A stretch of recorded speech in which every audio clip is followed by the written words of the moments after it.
사실 까놓고 말씀드리면 이걸 몇 개의 파동인지 굳이 세워볼 필요 자체가 없습니다. 진짜 우리한테 중요한 것은 지금 현재 상승 파동 중에 있느냐, 하락 파동 중에 있느냐, 이게 훨씬 더 중요한 거죠.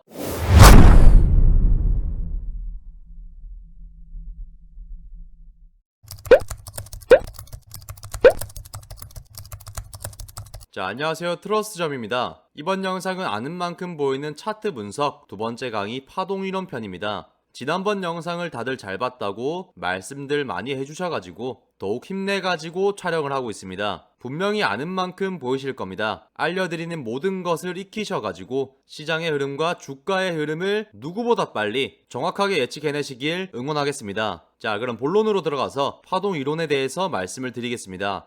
이 파동이라는 거는 기본적으로 투자자들의 심리를 잘 반영합니다. 파동 이론 많이 들어봤죠? 분명히 주식이나 차트 관련된 투자를 경험을 해보신 분들은 많이 들어보셨을 거예요. 그럼 어떤 걸 많이 들어보셨을까요? 아마 엘리어트 파동이라는 말을 많이 들어봤을 건데, 이 주가라는 게 속성상 추세에 따르면서 파동이라는 것을 계속 그리면서 움직이게 됩니다. 그러니까 저번에 설명드린 각각의 몇 개의 봉만으로는 사실 투자 판단을 하는 것 자체가 무리가 있다는 이야기죠. 저번에는 봉 차트가 중요하다며? 물론 중요합니다. 근데 그 봉 하나하나가 우리가 알고 있는 추세나 파동 안에서 어떤 특정한 의미를 가지고 있기 때문이죠. 그리고 추세나 파동 또한 봉 하나부터 시작하는 것도 사실이죠. 그래서 서로 밀접한 관계를 가지고 있다고 제가 말씀을 드리는 겁니다. 그러니까 제가 하고 싶은 말은 이 추세나 파동을 정확하게 이해를 못하고서는 봉의 의미 하나하나를 정확하게 파악하기가 어렵다는 것, 그것을 말씀드리는 겁니다. 우선 파동이라는 것은 일정한 기간 동안 고점과 저점을 반복적으로 만들어가면서 가격이 계속 변화되는 것을 말합니다. 그러니까 상승할 때는 상승 파동을 그리면서 계속 올라갈 거고, 하락할 때는 하락 파동을 그리면서 떨어지는 거겠죠. 자, 그럼 주가가 움직일 때 그려가는 파동은 절대로 막 지멋대로 그려지는 게 아니거든요. 분명 일정한 패턴을 갖고 오르내림의 폭과 그 길이, 그리고 비율이라는 게 존재합니다. 그리고 추가적으로 또 시간적인 길이도 갖고 있습니다. 지금 말씀드린 대로 파동은 세 가지의 요소를 갖고 있어요. 패턴, 비율, 시간. 이 패턴이라는 거는 말 그대로 파동의 형태를 말하는 거겠죠.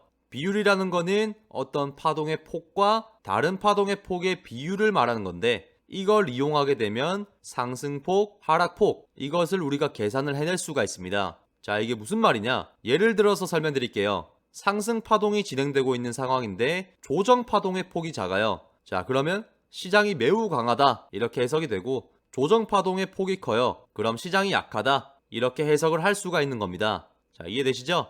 그럼 시간은 파동과 파동 간의 시간적인 길이를 말하는 건데, 앞서 말한 패턴과 비율을 확인할 때 주로 이용하게 됩니다. 쉽게 말씀드리면 우리가 차트를 보면 가로로 시간이 흐르고 세로로 가격이 움직이죠. 그러니까 가격의 오르내림이 이 시간과는 밀접한 관계에 있다, 이 말인 겁니다. 자, 첫 번째 상승 파동입니다. 우선 상승 파동의 기본 형태를 한번 볼게요.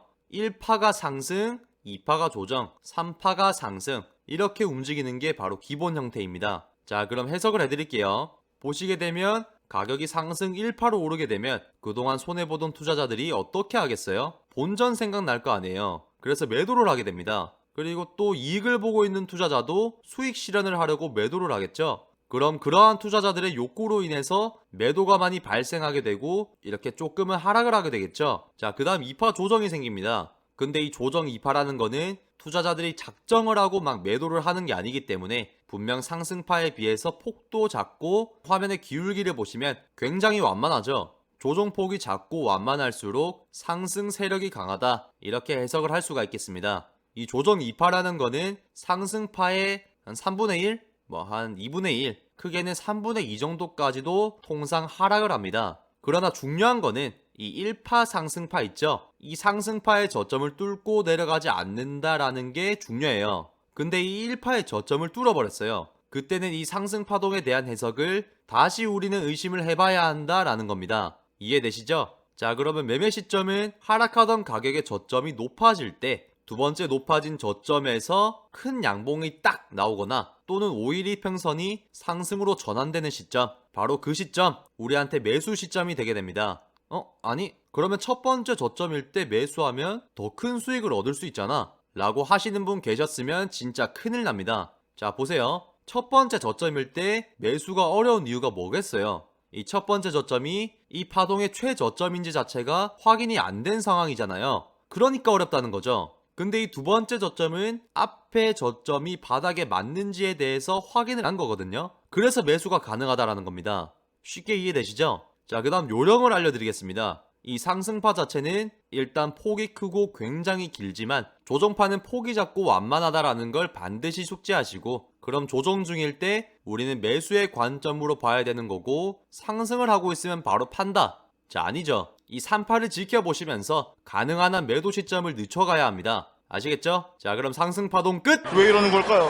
자, 다음은 하락파동입니다. 이 하락파동의 기본 형태를 한번 볼게요. 화면 보시면 기본 형태의 각 방향마다 A, B, C 알파벳이 있죠. 자, 1파가 하락, 2파가 반등, 3파가 하락, 이렇게 움직이는 게 바로 기본 형태입니다. 보시게 되면 주가가 하락 1파로 떨어지게 되면 투자자 중에서 평단가가 기존에 높았던 사람들은 어떻게 하겠어요? 평단가 낮춰야 할 거 아니에요. 그래서 추가 매수를 하게 됩니다. 그리고 또 반등을 이용해서 수익을 내려는 투자자도 생기겠죠. 그럼 또 그 사람들은 매수를 하겠죠. 그럼 일시적으로 이렇게 반등을 하면서 2파가 생기게 됩니다. 그러니까 이 반등파는 하락파에 비해서 폭이 작고 기울기가 완만합니다. 이전 상승파동과 동일하게 하락폭의 3분의 1 또는 2분의 1, 그리고 강할 때는 3분의 2까지도 반등을 하게 되는 거죠. 자, 그럼 매매 시점은 어떻게 되냐? 상승하던 주가의 고점이 이렇게 낮아질 때 그 낮아진 고점에서 큰 음봉이 딱 하고 나오거나, 아까랑 똑같이 5일 이평선이 하락으로 전환될 때 그때가 매도 시점이 됩니다.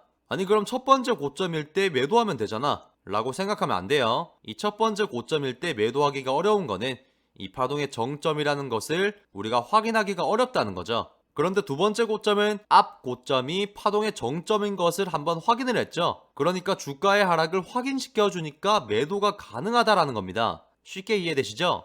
자, 그럼 다음으로 요령을 알려드릴게요. 하락파 A, C는 폭이 크고 길죠. 근데 반등파 B는 폭이 작고 완만하다라는 거, 그거를 기억하셔야 되고, 반등할 때는 매수를 한다? 자, 그러면 한강다리 번호표 뽑는 거다.